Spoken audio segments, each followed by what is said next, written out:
Help me to reach 2,000 subscribers. I still remember the way she said it. Her voice calm, almost rehearsed, as if she'd practiced it in front of the mirror. You're too young, Daniel. You should explore the world before you tie yourself down. Those words sliced through me harder than any blade could. We were sitting in our small kitchen, the one we'd saved for. The one we'd painted ourselves that soft mint green she loved. The smell of her jasmine tea still lingered in the air when she said she needed space. What a cruel word for someone who just wants to stop loving you quietly. I sat there blinking, trying to process it. We'd been together 5 years. I just turned 26. She was 29, mature, composed, confident.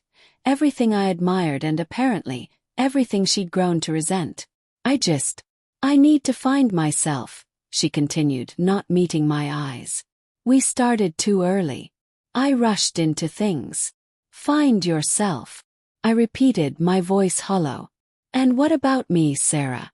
Am I supposed to just wait here while you figure out if you still want me? Her lips trembled. I don't expect you to wait.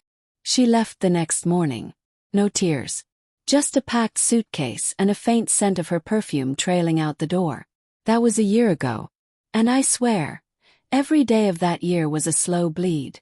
First I tried to move on. My friends told me to let her go, that she'd made her choice. But love doesn't vanish on command. I saw her everywhere.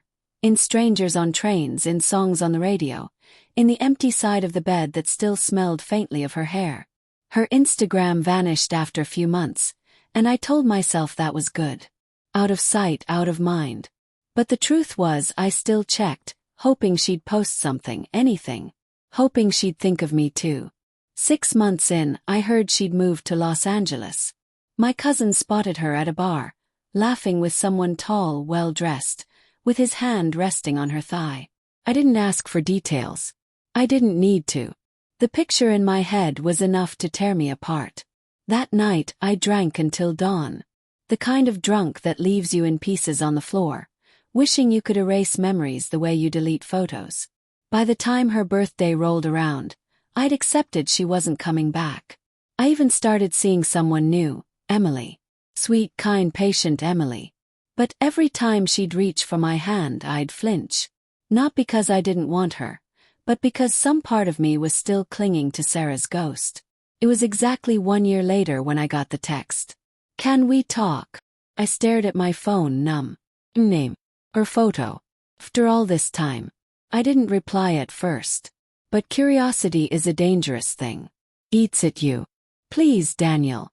I just need a few minutes. I made a mistake. I agreed to meet her. Against every ounce of reason. She arrived at the cafe looking different. Her hair shorter, her eyes tired, her smile forced. But when she saw me, her lips quivered like she might cry.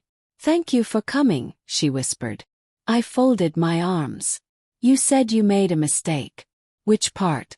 Leaving me, or what you did after? Her eyes darted down. She stirred her coffee, silent. Then, with a shaky breath, she began. I thought I needed freedom. I thought I was missing out. You were always so stable, so good. I confused comfort with boredom. When I met Eric, he made me feel alive again. Until he didn't. Eric, I repeated. The name felt sour. She nodded. He wasn't who I thought. He cheated on me multiple times. Used me. Lied. When I realized, I felt disgusted with myself. I left everything. I came back home. I leaned back, feeling a hollow kind of satisfaction, the kind that doesn't warm you. It just confirms your pain was real. So now you know how it feels, I said quietly. Her tears finally fell. Daniel, please. I made the worst mistake of my life. I thought you were holding me back, but you were the only one holding me together. I'll do anything to make it right. For a moment I wanted to believe her. I wanted to grab her hand, tell her it was okay, that I'd been waiting. But then I remembered the nights I cried into my pillow, the countless times I imagined her with someone else, the way she left without even looking back. People don't just come back for love. They come back when the world stops giving them what they took for granted. Why now? Yes. Why after a year? She bit her lip. Because no one loved me like you did. No one saw me the way you did. I thought I wanted adventure, but all I found was emptiness. I'm so sorry, Daniel. I really am. Her apology lingered in the air between us. Soft, fragile, almost believable.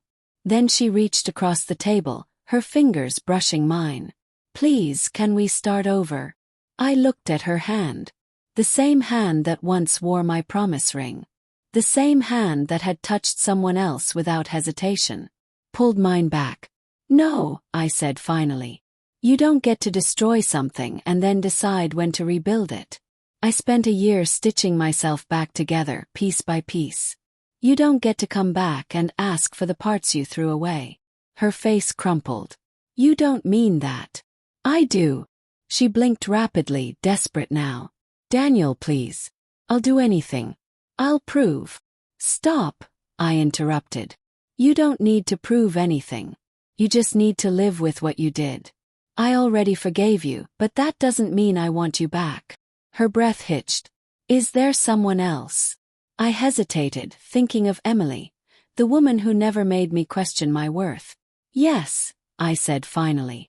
And even if there wasn't, I still wouldn't choose you again.